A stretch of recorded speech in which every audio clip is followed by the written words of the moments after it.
வணக்கம். கடக ராசி அன்பர்களுக்கான ஆனி மாத ராசி பலன்களை பார்க்க போகிறோம். இந்த ஆனி மாதத்தில் கிரகங்கள் உங்களுக்கு எங்கெங்கே சஞ்சாரம் பண்ணுகின்றன, என்ன மாதிரியான பலன்களை தரப்போகின்றன என்று முதலில் பார்ப்போம். மாதம் பிறக்கும் பொழுது உங்கள் ராசிக்கு அஷ்டமத்தில் சனி பகவானும் ராகுவும் சேர்ந்து சஞ்சாரம் செய்கிறார்கள். செவ்வாயின் பார்வை சனி பகவானின் மீது பதிகிறது. விரயஸ்தானத்தில் சூரியன், புதன், குரு இந்த 3 கிரகங்களும் சஞ்சரிக்கிறார்கள். இதனால் மிகுந்த செயல்பாட்டுடன் நீங்கள் எந்த ஒரு காரியத்தையும் செய்து வெற்றி பெற்றுவிட முடியும். தடைகள், தாமதங்கள் வரலாம்.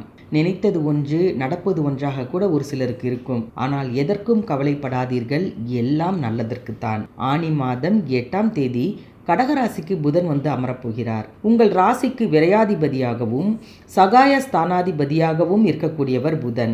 அவர் ஜென்மத்திற்கு வரும்பொழுது நல்ல விரயங்களையே உங்களுக்கு ஏற்படுத்தி தருவார். இல்லத்திற்கு தேவையான அத்தியாவசிய பொருட்கள் மற்றும் ஆடம்பர பொருட்களை வாங்கி மகிழும் யோகம் உங்களுக்கு உண்டு. வீடு கட்டுவது அல்லது கட்டிய வீட்டை பழுது பார்ப்பது போன்ற காரியங்களில் எல்லாம் கவனமாக இருக்க வேண்டும். கல்யாண கனவுகள் நனவாகக்கூடிய ஒரு காலகட்டமும் இதுதான். உங்கள் இல்லத்திலோ அல்லது உங்களுக்கே கூட திருமணம் நடைபெறுவதற்கான விஷயங்கள் இந்த காலகட்டத்தில் ஆரம்பித்துவிடும்.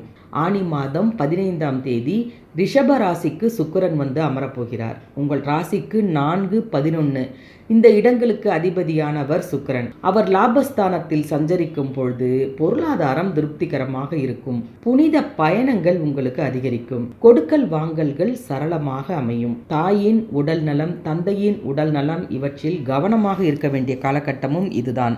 ஆனி மாதம் 18ஆம் தேதி கும்பராசியில் சஞ்சரிக்கும் சனி பகவான் வக்கரம் பெறப்போகிறார். உங்கள் ராசிக்கு 7, 8 இந்த 2 இடங்களுக்கு அதிபதியானவர் சனி பகவான். அவர் வக்கரம் பெறும் பொழுது சில நல்ல பலன்கள் நடைபெற்றாலும் புரியாத கவலை மனதில் இருக்கும். மாதம் முழுவதுமே கும்பராசியில் சஞ்சரிக்கும் சனியை சிம்ம ராசியில் சஞ்சரிக்கும் செவ்வாய் பகவான் பார்க்க போகிறார். உங்கள் ராசிக்கு 2ஆம் இடத்தில் சஞ்சரிக்கும் செவ்வாயின் பார்வை அஷ்டமத்து சனியின் மீதும் பதிகிறது.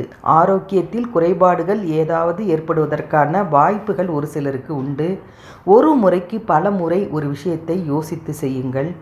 பொது வாழ்வில் இருந்தீர்கள் என்றால் பல குறுக்கீடுகள் இருந்தாலும் கூட கௌரவத்திற்கு குறைவு ஏற்படாது. மாணவர்களாக இருந்தீர்கள் என்றால் எப்பொழுதும் போல் கல்வியில் உயர்வு உங்களுக்கு உண்டு. ஆதாயம் கிடைக்கக்கூடிய பல தொழில்கள் உங்களுக்கு இப்பொழுது அமையும். இது போன்ற மற்ற ராசிகளின் பலன்களை தொடர்ந்து பார்க்க மறக்காமல் ஜி கிரியேஷன் தமிழ் சேனலை சப்ஸ்கிரைப் பண்ணி வைத்துக் கொள்ளுங்கள். நன்றி, வணக்கம்.